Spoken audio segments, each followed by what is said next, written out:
నమస్కారం, ఘంటారావానికి స్వాగతం. ముందుగా ప్రధాన అంశాలు.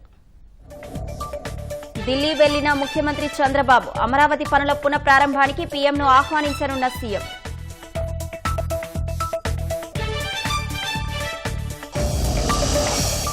ఏఐ సహాయంతో వాట్సాప్ గవర్నెన్స్ సేవలు అందిస్తామన్న లోకేష్, ప్రజాసేవలో మనమిత్ర గేమ్ చేంజర్ అన్న కూటమి సభ్యులు.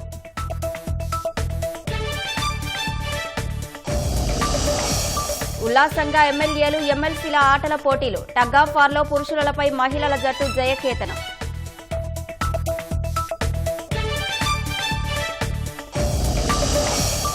అనకాపల్లి జిల్లాలో పాశవికంగా మహిళ హత్య, శరీర భాగాలను వేరు చేసి దుప్పట్లో చుట్టేసిన దుండగులు.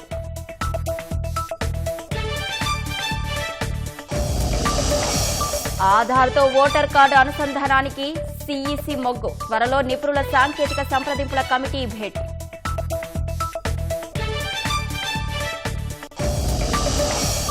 భూమి మీదకు తిరుగు పయనమైన సునీత విలియమ్స్, రేపు తెల్లవారుజామున 3:30 గంటలకు రాక.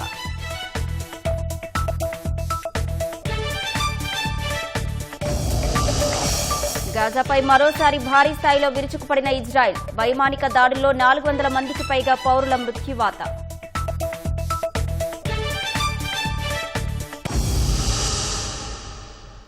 ముఖ్యమంత్రి చంద్రబాబు ఢిల్లీకి వెళ్లారు. ప్రధాని నరేంద్ర మోదీ, ఆర్థిక మంత్రి నిర్మలా సీతారామన్లతో రేపు సీఎం భేటీ కానున్నారు. అమరావతి పునర్నిర్మాణ పనుల ప్రారంభానికి ప్రధాని మోదీని ఆహ్వానించనున్నారు. నిర్మలా సీతారామన్ను కలవనున్న చంద్రబాబు, ప్రస్తుత ఆర్థిక సంవత్సరంలో వివిధ పథకాలు, కార్యక్రమాల కింద రాష్ట్రానికి పెండింగ్లో ఉన్న నిధుల జాబితాను అందజేయనున్నారు. నిధుల్ని వెంటనే విడుదల చేయాల్సిందిగా నిర్మలా సీతారామన్ను కోరనున్నారు. ఢిల్లీ పర్యటనలో శివరాజ్ సింగ్ చౌహాన్ ఇంట్లో వివాహ వేడుకకు సీఎం చంద్రబాబు హాజరవుతారు. బుధవారం ఢిల్లీలో గేట్స్ ఫౌండేషన్ వ్యవస్థాపకుడు బిల్ గేట్స్ తో సమావేశం కానున్నారు. విద్య, ఆరోగ్యం, వ్యవసాయం వంటి రంగాల్లో గేట్స్ ఫౌండేషన్ రాష్ట్ర ప్రభుత్వానికి సహకారం అందించే అంశాలపై ఒప్పందాలు చేసుకోనున్నాయి. రాజధాని పనుల పునఃప్రారంభంపై ప్రధాని ముందు ఉంచాల్సిన ప్రతిపాదనలపై సీఎం చంద్రబాబు చర్చించారు. అసెంబ్లీలోని తన ఛాంబర్లో మంత్రి నారాయణ, సిఆర్డీఏ అధికారులతో ముఖ్యమంత్రి సమావేశమయ్యారు. ఇవాళ రేపటి ఢిల్లీ పర్యటనలో ప్రధాని మోదీని సీఎం చంద్రబాబు కలవనున్నారు. అమరావతి పునర్నిర్మాణ పనుల ప్రారంభోత్సవానికి ఆహ్వానించనున్నారు. ప్రధాని అనుకూల సమయం, అందుబాటులో ఉన్న ముహూర్త సమయాలపైన చర్చించారు. ప్రధాని కార్యక్రమం కోసం స్థలం ఎంపిక, నవనగరాల్లో ప్రారంభించాల్సిన పనులపై నివేదిక కోరారు. ప్రధానితో శంకుస్థాపన చేయించాల్సిన అంశాలపైన సీఎం నివేదిక తయారు చేయించినట్లు తెలుస్తోంది. మనమిత్ర ద్వారా మార్చి నెలాఖరుకు 300 పౌర సేవలను అందించేలా లక్ష్యంగా పెట్టుకున్నట్లు ఐటీ శాఖ మంత్రి లోకేష్ వెల్లడించారు. వాట్సాప్ గవర్నెన్స్ పై అసెంబ్లీలో చర్చ జరిగింది. భవిష్యత్తులో ఏఐతో అనుసంధానించి చాట్బాట్ సేవలను అందిస్తామన్నారు.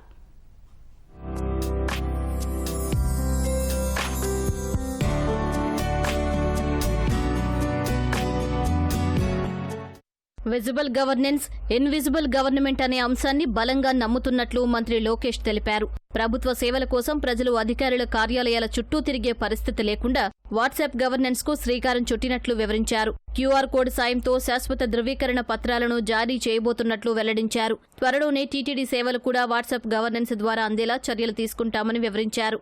కృత్రిమ మేధ సాయంతో వాయిస్ ద్వారా కూడా సేవలు అందించాలని భావిస్తున్నామన్నారు. అధ్యక్ష, ఈ నెలాఖరుకల్లా దాదాపు 300 సర్వీసెస్ ఈ వాట్సాప్ పైన మన ప్రభుత్వం తీసుకొస్తుంది. ఏఐ డ్రివెన్ ఒక చాట్ బాట్ కూడా తీసుకొచ్చి ప్రభుత్వానికి మెరుగైన సదుపాయాలు కల్పించే లక్ష్యంతో మన ప్రభుత్వం పనిచేస్తుంది. సో ఇప్పుడు ఏదైతే సర్వీసెస్ తీసుకొచ్చామో అది నేరుగా వాట్సాప్లో సులభంగా పెట్టే సర్వీసెస్ తీసుకొచ్చామో, ఇప్పుడు రాబోయే సర్వీసెస్ అన్ని కొన్ని చట్టాలని సవరించి తీసుకొచ్చే సర్వీసెస్ కాబోతున్నాయని గౌరవ సభ్యులందరికీ నేను తెలియజేస్తున్నాను. అధ్యక్ష, ఈరోజు ప్రభుత్వం అంటే గుర్తొచ్చేది ఒక బిల్డింగ్, ఎంఆర్ఓ ఆఫీసో, విఆర్ఓ ఆఫీసో, కలెక్టరేటో, ఆ బిల్డింగ్ గుర్తొస్తుంది అధ్యక్ష. ఆఫీస్ కాదు అధ్యక్ష, సర్వీస్ అంటే సేవ గుర్తు రావాలి అధ్యక్ష.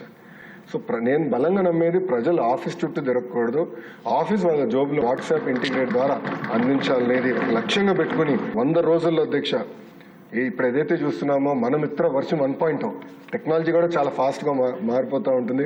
వర్షన్స్ కూడా మార్చాలి. వర్షన్ 2.0 ఏదైతే ఏఐ ఎనేబుల్మెంట్, వాయిస్ ద్వారా మెరుగైన సేవలు అందించాలని వర్షన్ 2.0 కూడా తీసుకొస్తామని గౌరవ సభ్యులు తెలుపుకుంటూ మనమిత్ర పేరుతో పారదర్శకంగా వాట్సాప్ గవర్నెన్స్ సేవలు అందిస్తున్నట్లు కూటమి ఎమ్మెల్యేలు తెలిపారు. అవినీతికి ఆస్కారం లేకుండా సేవలను అందిస్తున్నట్లు కొనియాడారు. దేశంలోని మిగిలిన రాష్ట్రాలు సైతం ఏపీలో అమలు చేస్తున్న వాట్సాప్ గవర్నెన్స్ సేవలను అనుసరించాల్సిన పరిస్థితి వచ్చిందన్నారు. జగన్ చేసిన దోపిడీని ప్రజలకు తెలియజేయాలని సూచించారు. పార్టీలకు అతీతంగా, కులాలకు అతీతంగా ఎవరు అప్లికేషన్ పెట్టుకున్నా సరే వాళ్ళకి న్యాయబద్ధంగా మంచి సేవలు అందించాలనేది ఇక్కడ ప్రభుత్వ లక్ష్యం అధ్యక్ష. అందరికీ మెరుగైన సేవలు అందించాలనే లక్ష్యంతో, అలాగే ట్రాన్స్పరెన్సీగా మంచి సేవలు అందించాలి అనే లక్ష్యంతో దీన్ని ప్రభుత్వం తీసుకొచ్చింది అధ్యక్ష. అలాగే అధికారులు కూడా జవాబుదారీతనం పెరుగుతుంది అధ్యక్ష. దీనివల్ల చక్కగా అధికారులు వాళ్ళు అప్లై చేసిన టైం బాండ్లో వాళ్ళకి సర్టిఫికేట్లు ఇవ్వటం, ఇలాంటివన్నీ కూడా ఉండటం వలన ప్రజలకు మెరుగైన సేవలు అందించడానికి ఈ యాప్ ఎంతగానో ఉపయోగపడుతుంది అధ్యక్ష. ఈ రోజుకి కూడా గిరిజనులు వాట్సాప్ వాడుకోలేరు, ఈ మొబైల్ ఫోన్స్ వాడుకోలేరు, ఏ విధమైన సర్వీసెస్ లేవు, వాళ్ళు యూటిలైజ్ చేసుకోలేకపోతున్నారు. నా విజ్ఞప్తి ఏంటంటే మీ ద్వారా ఆ గిరిజనుల వరకు మాత్రం ప్రత్యేకంగా ఒక సెల్ ఏర్పాటు చేయటమా, ఎట్లా చేయాలో దాని సొల్యూషన్ చూడాలని చెప్పేసి నేను విజ్ఞప్తి చేస్తున్నాను. మనకి పాత ప్రభుత్వము, దుర్మార్గపు ప్రభుత్వము 2019 నుంచి 2024 వరకు జరిగిన డిస్ట్రక్షన్ కూడా ఒక కేస్ స్టడీగా, అంటే ఎంతెంత ఫండ్స్ ఎక్కడ డైవర్ట్ అయిపోయింది, ఎంతెంత కుంభకోణాలు జరిగిపోయినాయి, ఇవన్నీ కూడా ఒక కేస్ స్టడీ కింద ఈ వాట్సాప్ గవర్నెన్స్లో కేస్ స్టడీ కింద ఒక చిన్న చాప్టర్ లాగా పెడితే అది ప్రజలందరికీ తెలుస్తుంది అధ్యక్ష. అది క్లిక్ ఆఫ్ ద బటన్, మనం బటన్ నొక్కి ఇన్ఫర్మేషన్ జగన్మోహన్ రెడ్డి దోచుకున్నదంతా కనపడుతుంది. కేవలం 10 సెకండ్లలోనే పౌరులకు సేవలు అందించేలా వాట్సాప్ గవర్నెన్స్ ను తీర్చిదిద్దుతున్నట్టు మంత్రి లోకేష్ వెల్లడించారు. 2025 జనవరి నుంచి ఇప్పటి వరకు 51 లక్షల లావాదేవీలు వాట్సాప్ గవర్నెన్స్ ద్వారా నమోదైనట్టు వివరించారు. ఏపీ ప్రైవేటు విశ్వవిద్యాలయాల స్థాపన క్రమబద్దీకరణ చట్ట సవరణ బిల్లుకు శాసనసభ ఆమోదం తెలిపింది. రాష్ట్ర విద్యార్థులు ఇతర ప్రాంతాలకు వెళ్లే అవసరం లేకుండా ఏపీలోనే నాణ్యమైన విద్యను అందించేలా యూనివర్సిటీలను తీసుకురావాలని ఎమ్మెల్యేలు కోరారు. దీనికి స్పందించిన మంత్రి లోకేష్ విదేశీ వర్సిటీలే కాకుండా దేశంలో ఉన్న అత్యుత్తమ విశ్వవిద్యాలయాలు ఏపీలో క్యాంపస్లు ఏర్పాటు చేసేలా చర్యలు తీసుకుంటున్నామని తెలిపారు. బిట్స్ పిలానికి అమరావతిలో 70 ఎకరాలు కేటాయించామని, మరిన్ని సంస్థలు కూడా వచ్చేలా చర్చలు జరుపుతున్నామని వివరించారు. రాష్ట్రంలో డీప్ టెక్ వర్సిటీ ఏర్పాటు చేయాలన్నదే లక్ష్యమన్న మంత్రి విశాఖలో ఏఐ స్పోర్ట్స్ వర్సిటీలను స్థాపిస్తామన్నారు. వనరుల అభివృద్ధి, ఐటీ, ఎలక్ట్రానిక్ మరియు కమ్యూనికేషన్ రియల్ టైం గవర్నెన్స్ శాఖ మంత్రి గారు ఆంధ్రప్రదేశ్ ప్రైవేటు విశ్వవిద్యాలయ స్థాపన మరియు క్రమబద్ధీకరణ బిల్లు 2025ను ఆమోదించేందుకు అనుమతి కోరుతారు. అధ్యక్ష, I move that the bill be pass. ఇప్పుడు విషయం బిల్లు ఆమోదించడం. ఈ ప్రతిపాదనకు సుముఖంగా ఉన్నవారు అవునండి, వ్యతిరేకంగా ఉన్నవారు కాదనండి. అవునన్నారు, అందరూ అవునన్నారు. ప్రతిపాదన ఆమోదించబడింది. బిల్లు సభ ఆమోదం పొందింది. విదేశీ విశ్వవిద్యాలయాలు కూడా తీసుకురావాలని గవర్నమెంట్ ఆఫ్ ఇండియా యూజీసీ వారు వాటికి కొన్ని మార్పులు తీసుకురావడం జరిగింది అధ్యక్ష. వాటికి సంబంధించినటువంటి చట్ట సవరణ కానీ బిల్లు కానీ ఏమైనా ప్రవేశపెట్టే ఆలోచన ఉంటే ఇప్పుడు వస్తున్నాయి కాబట్టి ఎక్కువ విదేశీ విద్యాలయాలు అవి ఆంధ్ర రాష్ట్రానికి వచ్చే విధంగా కృషి చేసే ఆలోచనలు కూడా దయచేసి మంత్రి గారు సభకు తెలియపరచాల్సిన కోరు. ఆంధ్రప్రదేశ్ ని విద్యా కేంద్రంగా మార్చాల్సిన అవసరం ఉంది. ఎవరు కూడా ఒక్కళ్ళు కూడా ఎంఎస్ కైనా సరే దేనికైనా సరే బయటకు వెళ్లాల్సిన అవసరం లేకుండా చూడాలి. పూర్తిగా అవకాశాలు ఇక్కడికే మనం ఇవ్వగలిగితే విద్య వ్యాప్తి చెందుతుంది. ఈ రాష్ట్రాన్ని ఆ విధంగా తీర్చిదిద్దడం కోసం ప్రైవేట్ యాజమాన్యాలు ప్రోత్సహించేటప్పుడు కొన్ని గైడ్ లైన్స్ కూడా మార్పు చేసి దానివల్ల ఆదాయం కూడా వస్తుంది, మన రాష్ట్రానికి కూడా ఆదాయం వస్తుంది. అధ్యక్ష 2016లో ఈ ప్రైవేట్ యూనివర్సిటీస్ చట్టం తీసుకొస్తాం జరిగింది. గత ప్రభుత్వం దీనికి 5 సవరణలు చేసింది అధ్యక్ష. మనం చేసిన చట్టాలు యూజీసీ గైడ్ లైన్స్ కి విరుద్ధంగా ఉంది. వాళ్ళు ఏం చెప్పారంటే ఈరోజు గ్రీన్ ఫీల్డ్ యూనివర్సిటీ ఏర్పాటు చేయాలంటే టాప్ 100 గ్లోబల్ యూనివర్సిటీస్ తో జాయింట్ డిగ్రీ ఉండాలి అని చెప్తాం జరిగింది. కానీ యూజీసీ ఏమంటుందంటే జాయింట్ డిగ్రీ ఇవ్వాలంటే మినిమం ఇన్ని సంవత్సరాలు ఆ యూనివర్సిటీ ఆపరేషన్ లో ఉండాలి, ఇన్ని ఇయర్స్ అయి ఉండాలి అని చెప్తుంది. అంటే we are in conflict with UGC. ఆ చట్టాన్ని మనం సవరణ చేయాలి, కానీ కొంచెం డీటెయిల్డ్ గా చేద్దాం. అంటే హడావుడిగా చేస్తాం, మళ్ళీ పొరపాట్లు చేస్తాం. కొంచెం డీటెయిల్డ్ గా చేసి ఆ చట్టాలని సవరిస్తాం జరుగుతుంది. ఫారిన్ యూనివర్సిటీస్ మన ఇక్కడ ప్రోత్సహించాలి. అంతేకాకుండా మన దేశంలోనే ఒక అద్భుతమైన ఇన్స్టిట్యూషన్స్ ఉన్నాయి. ఒక ఉదాహరణ బిట్స్. ఈరోజు అధ్యక్ష నిన్నే కేబినెట్ మీటింగ్ లో బిట్స్ అమరావతిలో ఏర్పాటు చేసేందుకు 70 ఎకరాలు కేబినెట్ కూడా ఆమోదం తెలిపింది అధ్యక్ష. బిట్స్ ఆంధ్ర రాష్ట్రానికి వస్తుంది. Tata group, LNT, IIT Madras, ప్రత్యేకంగా యూనివర్సిటీ ఆఫ్ టోక్యోతో కలిసి డీప్ టెక్ యూనివర్సిటీ ఏర్పాటు చేయాలి. అంటే నెక్స్ట్ జనరేషన్ AI, ML కాకుండా నెక్స్ట్ జనరేషన్ యూనివర్సిటీ ఏర్పాటు చేయాలి. సాక నాదేనా తెలుసు కదా గౌరవ ముఖ్యమంత్రి గారి గురించి. ఆయన పర్సనల్ గా లీడ్ చేస్తున్నారు. ఇది ప్యాషన్ ప్రాజెక్ట్ గా లీడ్ చేస్తున్నారు. నేను పర్సనల్ గా తీసుకుని ఒక AI యూనివర్సిటీ విశాఖపట్నంలో ఏర్పాటు చేయాలని లక్ష్యంతో ఉన్నాం. అదేవిధంగా ఒక స్పోర్ట్స్ యూనివర్సిటీ కూడా చేయాలని అధ్యక్ష. ఇది ఇప్పటివరకు ఉంది. విజయవాడ మున్సిపల్ స్టేడియంలో ఎమ్మెల్యేలు, ఎమ్మెల్సీల క్రీడా పోటీలు కోలాహలంగా సాగుతున్నాయి. 3 రోజుల పాటు జరిగే క్రీడా పోటీలను సభాపతి అయ్యన్న పాత్రుడు, ఉపసభాపతి రఘురామకృష్ణరాజు ప్రారంభించారు. సభ్యులకు cricket, volleyball, kabaddi, badminton, carroms, throwball, tennis, tennikoit, పరుగు పందెం, షాట్ పుట్ పోటీలు నిర్వహించారు. క్రీడా సాంస్కృతిక కార్యక్రమాలకు వైసీపీ ఎమ్మెల్యేలు దూరంగా ఉన్నారు. మొదటగా టగ్ ఆఫ్ వార్ నిర్వహించారు. ఈ పోటీలో మంత్రి గుమ్మిడి సంధ్యారాణి టీం శుభారంభం చేసింది. పురుషుల టగ్ ఆఫ్ వార్లో మంత్రి అచ్చెన్నాయుడు టీంపై గోరంట్ల బుచ్చయ్య చౌదరి జట్టు జయభేరి మోగించింది.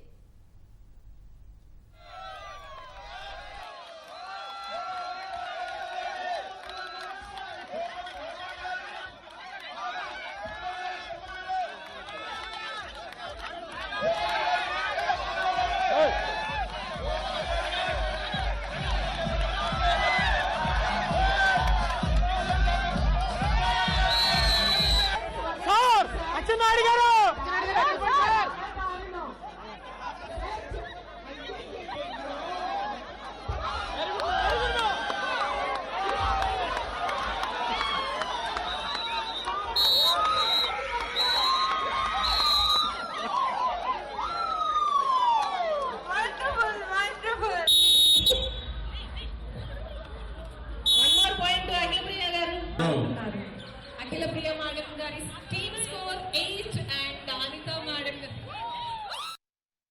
అంటే 43 సంవత్సరాల క్రితం ఎమ్మెల్యే ఫస్ట్ టైం అయ్యా రామారావు గారి నాయకత్వంలో. ఈ సాంస్కృతిక కార్యక్రమాలన్నా స్పోర్ట్స్ అన్నా చాలా ఇష్టం. మరి అన్నారు ఒక రోజున, ఆ రోజుల్లో మనం కూడా స్పోర్ట్స్ కాంపిటీషన్ పెడితే ఎలాగుంటుందని. అప్పుడు 83లో ఫస్ట్ టైం హైదరాబాద్లో స్పోర్ట్స్ కాంపిటీషను, కల్చరల్ ప్రోగ్రామ్స్ పెట్టి మేము కార్యక్రమం స్టార్ట్ చేసాం. ఈ 3 రోజుల కార్యక్రమాన్ని విజయవంతం చేయడం కోసం ప్రతి ఒక్కరూ మధ్యాహ్నం 2 గంటల వరకు మనకి అసెంబ్లీ ఉంటుంది. 2 గంటల తర్వాత భోజనం చేసి అందరూ కూడా స్టేడియంకి వస్తాం. సరదాగా మన పార్టిసిపేట్ చేద్దాం. రాష్ట్రంలో మంచి క్రీడాకారులు, ఆంధ్ర రాష్ట్రంలో మంచి క్రీడాకారులు ఉన్నారు. వాళ్ళకి మళ్ళీ పూర్వ వైభవం తీసుకురావడం కోసం మా స్పోర్ట్స్ మినిస్టర్ గారు అందరూ కూడా ప్రయత్నం చేయవలసిన అవసరం ఉంది. ఈ క్రీడా స్ఫూర్తి అనేది ఉండాలి. పెద్ద గొప్పగా ఆడేయాలి అన్నదే కాదు. Participation is very important. క్రీడా స్ఫూర్తితో అందరూ మహిళలతో సహా అందరూ అన్ని ఆటల్లో పాల్గొందాం. మన నియోజకవర్గాల్లో క్రీడల్ని ప్రోత్సహిద్దాం. ఇదొక్కటే మన ఎజెండా.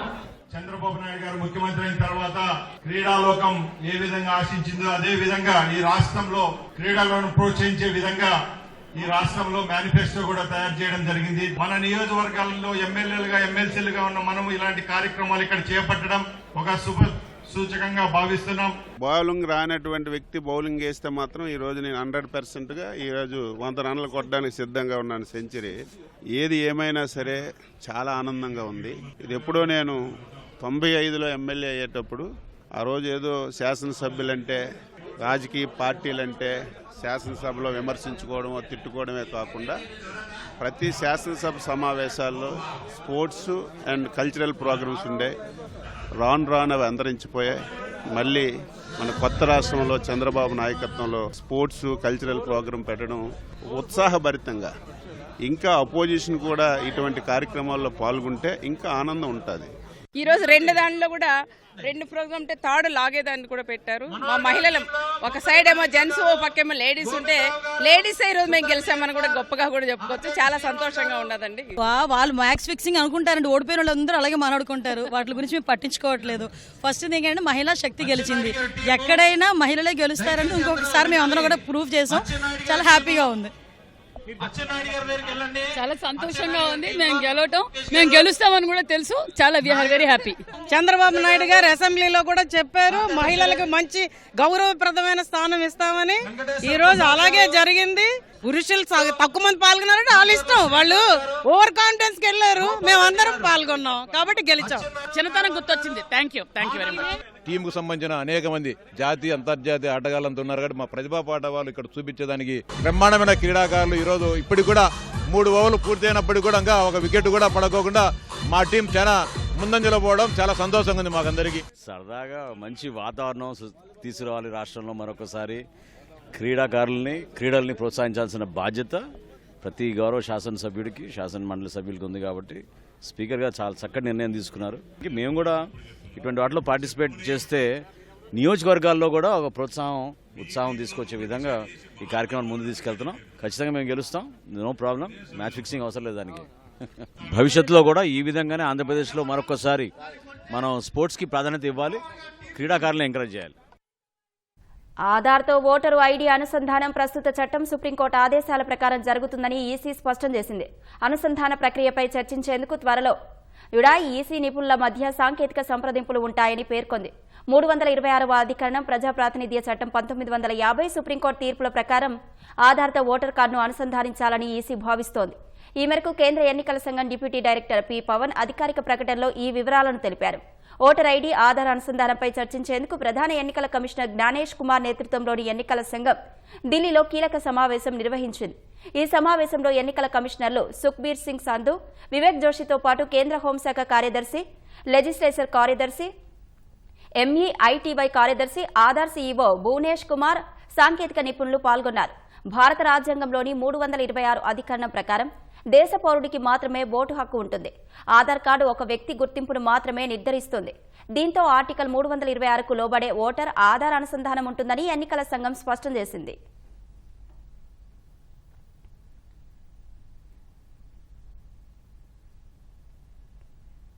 దాదాపు 9 నెలలుగా అంతరిక్ష కేంద్రంలో చిక్కుకుపోయిన భారత సంతతికి చెందిన సునీత విలియమ్స్ మరో వ్యోమగామి బుచ్ విల్మోర్ తిరుగు పయనమయ్యారు.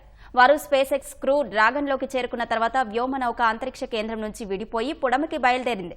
స్పేస్ ఎక్స్ క్రూ డ్రాగన్ ఐఎస్ఎస్ను వీడే అన్డాకింగ్ దృశ్యాలను అమెరికా అంతరిక్ష కేంద్రం నాసా ప్రత్యక్ష ప్రసారం చేసింది. ఐఎస్ఎస్ నుంచి విడిపోయిన వ్యోమనౌక కక్షలో తిరుగుతోంది. అంతకుముందు హ్యాచ్ మూసివేత ప్రక్రియను విజయవంతంగా నిర్వహించారు. వ్యోమగాములు తమ వస్తువులను ప్యాక్ చేసుకుని క్రూ డ్రాగన్ వ్యోమనౌకలో కూర్చున్నారు. అంతకుముందు ఐఎస్ఎస్లో వ్యోమగాములంతా ఫోటోలు తీసుకుంటూ సందడి చేశారు. భారత కాలమానం ప్రకారం మంగళవారం ఉదయం 8:15 హ్యాచ్ మూసివేత తర్వాత ఉదయం 10:15 అన్డాకింగ్ ప్రక్రియ ముగిసింది. అనంతరం క్రూ డ్రాగన్ వ్యోమనౌక అంతరిక్ష కేంద్రం నుంచి విడిపోయింది. భూ వాతావరణంలోకి పునః ప్రవేశం కోసం ఇంజన్ల ప్రజ్వలను బుధవారం తెల్లవారుజామున 2:41 చేపట్టనున్నారు. 40 నిమిషాల తర్వాత తెల్లవారుజామున 3:27 వ్యోమనౌక ఫ్లోరిడా తీరంలోని సముద్ర జిల్లాలో దిగుతుంది. సహాయక బృందాలు రంగంలోకి దిగి క్రూ డ్రాగన్ను వెలికితీశాయి. సునీత విలియమ్స్ విల్మోర్తో పాటు మరో 2 వ్యోమగాములు పుడమిని చేరుకుంటారు.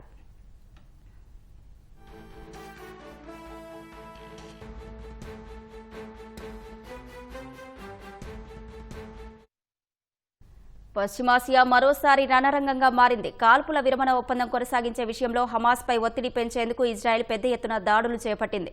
ఈ తెల్లవారుజామున హమాస్కు చెందిన డజన్ల కొద్ది స్థావరాలపై ఇజ్రాయెల్ చేసిన దాడుల్లో 413 మంది చనిపోయినట్టు తెలుస్తోంది. జనవరిలో కాల్పుల విరమణ ఒప్పందం అమల్లోకి వచ్చిన తర్వాత ఈ స్థాయిలో దాడులు జరగడం ఇదే మొదటిసారి కాగా మృతుల్లో మహిళలు, చిన్నారులు ఉన్నట్లు గాజా ఆరోగ్య మంత్రిత్వ శాఖ తెలిపింది. ఈ దాడులపై స్పందించిన ఇజ్రాయెల్ ప్రధాని బెంజమిన్ నెతన్యాహు కాల్పుల విరమణ ఒప్పందం కొనసాగింపునకు హమాస్ అంగీకరించనందునే దాడులు చేస్తున్నట్లు చెప్పారు. తమ బందీల విడుదలకు హమాస్ పదే నిరాకరిస్తోందని ఆరోపించారు. యుద్ధం లక్ష్యాల సాధనలో భాగంగా గాజాలోని హమాస్ స్థావరాలపై ఐడీఎఫ్ దాడులు చేస్తోందని ఎక్స్లో పోస్టు చేశారు. ఇకపై దాడుల తీవ్రత పెరుగుతుందని నెతన్యాహు తెలిపారు. అటు గాజాపై దాడులకు సంబంధించి ఇజ్రాయెల్ తమకు సమాచారం ఇచ్చిందని అమెరికా తెలిపింది.